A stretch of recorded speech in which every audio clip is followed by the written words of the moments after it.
ప్రియమైన వాళ్ళారా, ప్రభువైన యేసుక్రీస్తు నామములో ఈ యొక్క ఉదయకాల సమయాన మీ అందరికీ నా హృదయపూర్వక వందనాలు తెలుపుకుంటున్నాను. ఈరోజు అంతా కూడా మీరు చెప్పే అన్ని విషయాల్లో దేవుని హస్తము మీకు తోడై ఉండి మీకు చేయండి కలుగుజేయుగాక. ప్రియమైన దేవుని బిడ్డలారా, మనము దేవుని మహాకృపను బట్టి ఈ యొక్క 2024 సంవత్సరాన్ని మనం ఇంకా కొద్ది రోజుల్లో మనం ముగించబోతున్నాము. ప్రియులారా, కాబట్టి మనము చివరి రోజుల్లో ఈ యొక్క సంవత్సరం యొక్క చివరి రోజుల్లో ఉన్నటువంటి మనము దేవుని స్తుతించేటువంటి కృతజ్ఞత హృదయం గలవారుగా మనం ఉండాలి అనేటువంటి దాన్ని మనము మర్చిపోకూడదండి. స్తుతులతో ప్రియులారా మనము ఈ యొక్క కొత్త సంవత్సరాన్ని మనము ఎదుర్కోవాలి. ప్రియమైన దేవుని బిడ్డలారా, షిమియోన్ అనేటువంటి వ్యక్తిని గురించి మనము లూకా సువార్త 2వ అధ్యాయంలో 25వ వచనం నుంచి 35వ వచనం వరకు మనం చదువుతున్నామండి. ప్రియులారా, ఆ షిమియోన్ అనేటువంటి పేరుకి అర్థం ఏంటి? యెహోవా నన్ను ఆలకించుచున్నాడు, యెహోవా ఆలకించుచున్నాడు, వినుచున్నాడు అని అర్థం అండి. ప్రియులారా, ఒక వ్యక్తి ఉన్నాడు. ఆయనకు దేవుని ఒక మాట ప్రవచనంగా చెప్పబడింది. దేవుని యొక్క క్రీస్తు, యెహోవా యొక్క క్రీస్తును నువ్వు చూడక మునుపు నువ్వు చనిపోవు అనేటువంటి ప్రవచనము పరిశుద్ధాత్మ చేత అతనికి చెప్పబడి ఉందండి. ఎవరికి? షిమియోనికి. ప్రియులారా, తనకు జీవితంలో వాగ్దానం చేయబడినటువంటి దేవుని మాట కొరకు ఒక వ్యక్తి చాలా రోజులుగా కాసుకొని ఉన్నాడండి. ప్రియమైన దేవుని బిడ్డలారా, ఇప్పుడు ఒకరోజు వస్తుంది. ఒకరోజు యేసుక్రీస్తు ఆయన పుట్టాడు. ఆయన ఈ యొక్క లోకానికి ఆయన అంటే రక్షకుడిగా పుట్టాడు, ఆయన శిశువుగా పుట్టాడు. ఆయన దేవుని మందిరంలోనికి, యెరూషలేములోని దేవుని మందిరంలోనికి మోషే యొక్క ధర్మశాస్త్రంలో చెప్పబడినటువంటి కొన్ని క్రియలను నెరవేర్చడానికి ఆయన యొక్క తల్లిదండ్రులు ఆయన మందిరానికి తీసుకొస్తున్నారు. మందిరానికి, దేవుని యొక్క ఆలయానికి తీసుకొస్తున్నప్పుడు ఈ యొక్క షిమియోన్ దేవుని ఆత్మచేత మందిరానికి ఆయన నడిపించబడ్డాడు. అప్పుడు యేసుక్రీస్తును ఆయన్ను చూసి ఆయన చేతులు తీసుకుంటున్నాడు. ప్రియులారా, అప్పుడు దేవుని అతను స్తుతిస్తున్నాడు. నాదా, నీ మాట చొప్పున ఇప్పుడు నీ దాసులను సమాధానంగా నువ్వు పోనిచ్చుచున్నావు. అన్యజనులకు వెలుగుగాను, నీ యొక్క ప్రజల ఇశ్రాయేలుకు రక్షణగాను సమస్త ప్రజల ఎదుట నువ్వు సిద్ధపరిచినటువంటి నీ రక్షణను నేను కళ్ళారా చూచి తిని అని దేవుని స్తుతిస్తున్నాను. అయ్యా, నీ రక్షణను నేను కళ్ళారా చూశానని దేవుని స్తుతిస్తున్నాడండి. ప్రియమైన దేవుని బిడ్డలారా, ఈ 2 వచనాలు, ఇతడు చెప్పే 2 వచనాలు పాత నిబంధనలో ఉన్నటువంటి యెషయా గ్రంథము 9వ అధ్యాయంలో ఉండేటువంటి మొదటి 9 వచనాలతో చాలా అంటే కరెక్ట్గా అంటే 2 కూడా ఒకటిగా అంటే పోల్చబడేది మనం చూడగలం. 2 ఆ యొక్క అధ్యాయాలు ఒకటిగా ఉండేది మనం చూడగలమండి. ప్రియమైన దేవుని బిడ్డలారా, ఎందుకంటే యెషయా గ్రంథంలో 9వ అధ్యాయము మొదటి వచనం మనం చూసినట్లయితే, ప్రియులారా, అన్యజాతు పట్టణములైనటువంటి గలిలయను, షెబులోను పట్టణాన్ని ఆయన మహిమపరచును అనేటువంటి మాటను మనం చదువుతున్నాము. ప్రియులారా, చీకట్లు నడుచుచున్న జనులకు వెలుగు గొప్ప వెలుగును చూశారు. మరణ ఛాయ గల దేశంలో ఉన్న వారికి వెలుగు ప్రకాశించింది అనేటువంటి మాటను మనము యెషయా గ్రంథంలో మనం చూడగలం. ప్రియులారా, మళ్ళీ యెషయా గ్రంథం 9వ అధ్యాయంలో మనకు చాలా ప్రాముఖ్యమైనటువంటి మాట రాయబడింది. మనకు ఒక శిశువు పుట్టెను, మనకు కుమారుడు అనుగ్రహించబడను అనేటువంటి ప్రియులారా మాటలు మనం అక్కడ చదువుతున్నాం. ఆయన నామము ఆయన మీద రాజ్యభారం ఉండును, ఆయన నామము ఆశ్చర్యకరుడు అనేటువంటి మాటలు యెషయా ప్రవక్త ప్రవచనంగా మనం చదువుతున్నాం.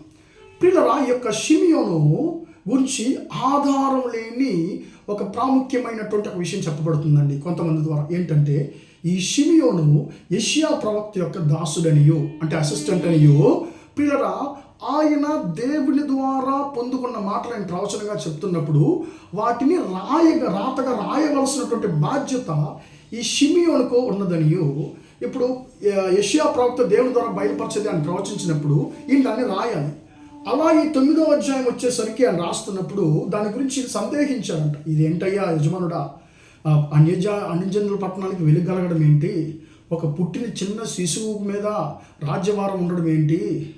అసలు ఆయన నామం ఆశ్చర్యకరుడని, చిన్న బిడ్డ ఎలా ఆశ్చర్యకరుడు మారగలడని కొన్ని ప్రశ్నలు యెషయా ప్రవక్తతో వేసినట్లుగాను, ఆ యెషయా ప్రవక్త అప్పుడు పరిశుద్ధాత్మతో నింపబడి నేను వెళ్ళిపోతాను అంటే, నేను ఈ మాటల్ని విశ్వసించాను కాబట్టి, దేవుని మాటలు విశ్వసించాను కాబట్టి నేను వెళ్ళిపోతాను, నీవు ఇవి జరిగేంత వరకు నువ్వు ఉండి వీటిని నువ్వు చూసి కళ్ళారా చూసి నువ్వు రా అని చెప్పి ఆయన చెప్పాడంటండి. ఎవరికి? ఈ యొక్క షిమియోనుకి యెషయా ప్రవక్త ప్రవచనం చెప్పాడంట, అయ్యా నేను వెళ్ళిపోతాను, కానీ నువ్వు వీటిని ఈ జరిగేంత వరకు, నీ కళ్ళారు చూసేంత వరకు నువ్వు మరణించవు అనేటువంటి మాట ఈయనకే ప్రవచనంగా చెప్పబడినట్లు కొంతమంది అంటున్నారు. కాబట్టి పిల్లరా, యెషయా ప్రవక్తలో యెషయా గ్రంథంలో 9వ అధ్యాయంలో చెప్పబడే అదే మాటలు ఈ షిమియోను పలికేది మనం చదువుతున్నామండి. పిల్లలు ఆయన అన్యజనులకు వెలుగుగాను, నీ ప్రజలైన ఇశ్రాయేలుకు రక్షణగాను, సమస్త జనుల ఎదుట నువ్వు సిద్ధపరచిన రక్షణ నేను కల్లారు చూసి తిని అని అంటున్నాడు. ప్రియమైన దీన్ని బట్టి ఎన్ని రోజులు, దాదాపు యేసుక్రీస్తుకు యెషయా ప్రవక్త దాదాపు 650-700 సంవత్సరాలు అండి. ఆ 700 సంవత్సరాలు ఈ షిమియోను దేవుని యొక్క వాగ్దానము ఆయన జీవితంలో జరగడానికి ఆయన కనిపెట్టుకుని ఉన్నాడండి. ప్రియమైన దీన్ని బట్టి పరిశుద్ధాత్మ భూమి మీద కుమ్మరించబడడానికి ముందే ఇతని మీద పరిశుద్ధాత్మ ఉన్నాడట. ప్రియమైన దీన్ని బట్టి అతడు నీతిమంతుడు, భక్తిపరుడని పరిశుద్ధ గ్రంథం అతని గురించి చదివిస్తుందండి. ప్రియమైన దేవుని బిడ్డలారా, ఇప్పుడు ఇతడు ఎవరంటే ప్రియులారా, హిలల్ అనేటువంటి ప్రబల్యమైనటువంటి యూదుల్లో ప్రబల్యమైనటువంటి వ్యక్తి యొక్క కుమారుడు యొక్క షిమియోను. ఈ షిమియోను యొక్క కుమారుడు ఎవరంటే గమాలియేలు, అంటే పౌలు భక్తుడి యొక్క గురువు అయినటువంటి గమాలియేలు. అప్పుడు ప్రియులారా, అలాంటి ప్రాముఖ్యమైనటువంటి వ్యక్తి దేవుని స్తుతిస్తున్నాడు. ఒక మంచి అంటే రెస్పెక్ట్తో, మర్యాదతో యూదుల మధ్య గౌరవించబడినటువంటి ఒక వ్యక్తిన దేవుని స్తుతిస్తున్నాడు. యా నేను నీ దాసుడను, నీ దాసుని యొక్క జీవితంలో నీ మాట నెరవేర్చావు, నీ రక్షణ నేను కల్లారా చూశాను. దేవుణ్ణి తన జీవితంలో దేవుడు చేసిన మేలుని బట్టి ఆయన దేవుని స్తుతిస్తున్నాడు.